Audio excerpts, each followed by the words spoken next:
আল্লাহ তাআলা বলেন হাদিসে কুদসির ভিতরে, রোজাদারের জন্য দুইটা খুশি। একটা খুশি হলো ইফতারের মুহূর্তে, সুবহানাল্লাহ। আর একটা খুশি হলো কিয়ামতের ময়দানে যখন আল্লাহর সাথে দিদার নসিব করবে, সুবহানাল্লাহ।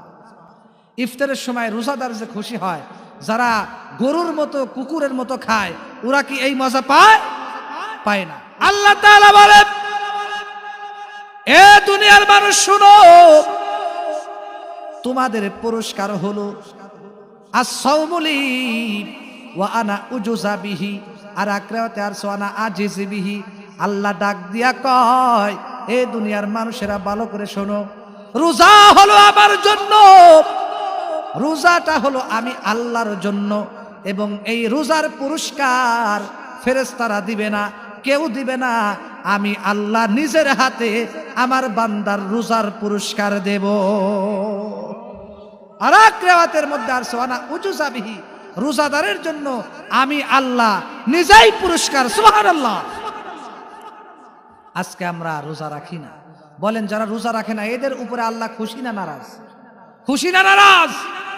আর দেখবেন অনেকেই রোজা রাখে না, ঈদের দিন যখন আসে পাঞ্জাবিটা ইস্ত্রি কইরা এরপরে একটা জায়নামাজ নিছে, হজের একটা জায়নামাজ দিয়া সামনের কাতারে যায় লাফালাফি করে।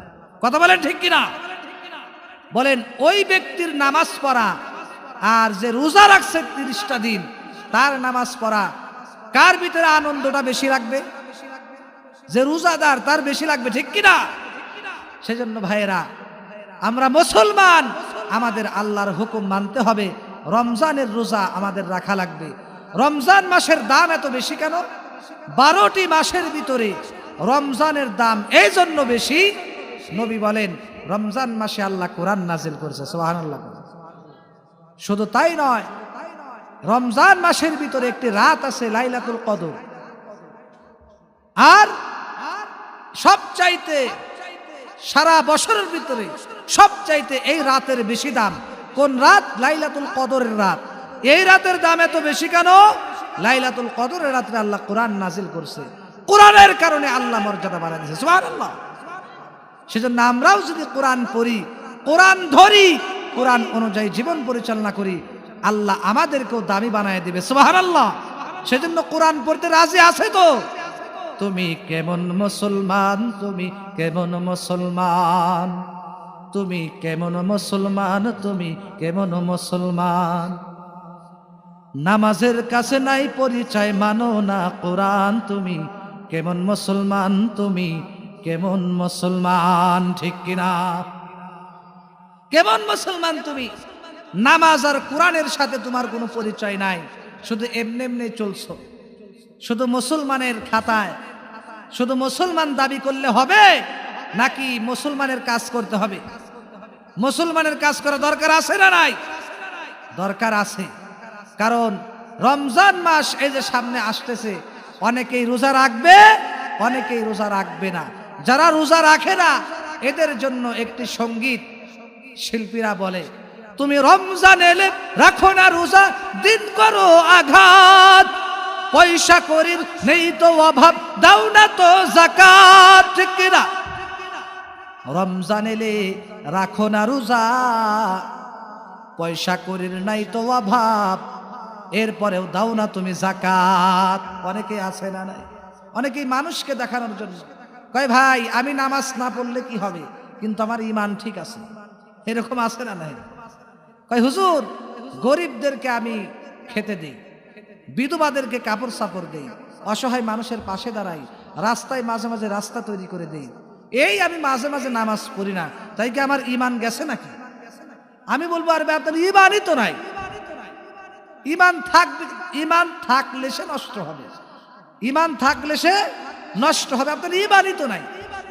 নবীজি বলে যার কাছে নামাজ নাই তার কাছে ঈমান নাই, যার কাছে নামাজ নাই তার কাছে দ্বীন নাই, ঈমান নাই, চরিত্র নাই, আখলাক নাই, ঠিক কিনা? আর এক হাদিসে নবীজি বলেন যার কাছে নামাজ নাই, যে নামাজ পড়ে না, তার ঈমানের দাবি করার কোনো হক সে রাখতে পারে না। ঈমানের দাবি করার হক সে রাখতে পারে না যার ভিতরে নামাজ নাই। এরপর আর এক হাদিসের মধ্যে নবীজি বলেন মান তারাকা সালাতান মুতাআম্মিদান ফাকাদ কাফারা, যে ইচ্ছাকৃতভাবে এক ওয়াক্ত নামাজ ছেড়ে দিল সে ফাকাদ কাফারা, সে কাফের হয়ে গেল। নাউজুবিল্লাহ। দ্বীনের একটা খুঁটি সে ভেঙে ফেলল। আরেক হাদিসে আসছে এক ওয়াক্ত নামাজ যারা ছেড়ে দিল আল্লাহ তাআলা তার নামটাকে জাহান্নামের দরজায় লিখে দেয়। নাউজুবিল্লাহ। আর এই শাবান মাসের এত দাম, নবীজি বলেন শাবানু শাহরি ওয়া রমাদানু শাহরুল্লাহ। সুবহানাল্লাহ। কর নবী বলেন শাবান মাস হলো আমি নবীর জন্য, আর রমজান মাস হচ্ছে আল্লাহ পাকের জন্য। সুবহানাল্লাহ। শাবান মাস যখন আসছে নবীজি আমলের জন্য প্রস্তুতি নিতেন। আজকে তো আমরা আমল করি না। শাবান মাস যখন আসতেন নবীজি পেরেশান হয়ে যাইতেন আর রমজান তালাশ করতেন। আর এই মাসে তিনি বেশি বেশি করে নফল রোজা রাখতেন। শাবান মাসে নফল রোজা রাখছেন কেন? একদিন মা আয়েশা সিদ্দিকা রাদিয়াল্লাহু তাআলা আনহা নবীজিকে জিজ্ঞাসা করছে। হযরত মা আয়েশা নবী আলাইহিস সালামকে ডাক দিয়া জিজ্ঞাসা করতেছে, ইয়া রাসূলুল্লাহ, এই শাবান মাসে আপনি এত আমল কেন করেন, নফল রোজা এত কেন রাখেন? নবী আলাইহিস সালাম উত্তর দিয়েছে, হে আমার প্রাণের স্ত্রী, কলিজার টুকরা, এই মাসে আমি এই জন্য রোজা রাখি কারণ এই মাসে যারা, এই বৎসর যারা দুনিয়া থেকে বিদায় হয়ে যাবে, যারা ইন্তেকাল করবে, এই রাত্রিতে এই মাসের মধ্যে তাদের নামের তালিকাটা আল্লাহ তাআলা আজরাইলের হাতে দিয়ে দেয়।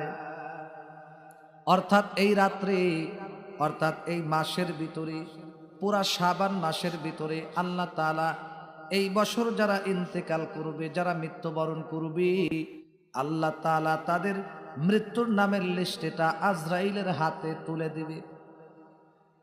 আমার ভাইরা, নবী ডাক দিয়ে বলে, আয়েশা ডাক দিয়ে বলতেছে, ইয়া রাসূলুল্লাহ, তা তো বুঝলাম কেন।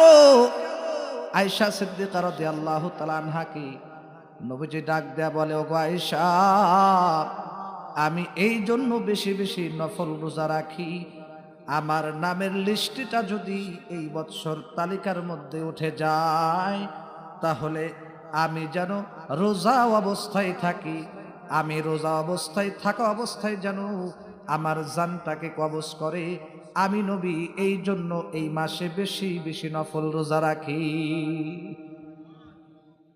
আমার ভাইরা, এ যুবক, কলিজার টুকরা যুবক ভাই, আমার মুরব্বী বাবারা, কলিজার টুকরা, আমার পর্দার আড়ালে অবস্থানরত আমার সম্মানিতা মা এবং বোনেরা, কষ্ট করে মাহফিল আসছে, আমলের নিয়তে কিছু কথা শুনে যান, কথা বেশি বলিয়েন না। এই মাহফিলের